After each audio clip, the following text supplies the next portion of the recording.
My name is Brandy, and I was the victim of domestic violence. I was with my abuser off and on for over 3 years. We have known each other since middle school, reconnected after 20 plus years. In the beginning, we had so much fun and got along great. Thought I had finally found my happily ever after.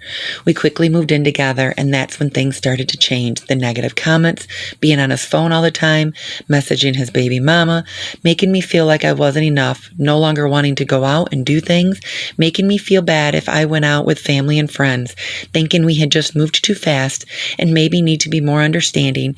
I stopped being myself. I tried to make him happy, but seemed the more I tried, the worse it got. So fast forward, we separated, and then the on and off and the reward and punishment, as I now know more commonly as trauma bond, was my new life of hell. While apart, he started doing meth. I tried to stay to my boundaries. However, my love for him and want to save him and get him back to the man that I had fallen in love with in the beginning, the verbal, the emotional, and the financial abuse was stronger than ever. The highs and lows became very difficult for me, so I ended it once again, which felt like death itself. He begged and pleaded, saying all the things I so wanted to hear. And now sober. So of course, my heart says he is trying, and now even putting actions behind his once empty words. I had to pick my son up from Tennessee.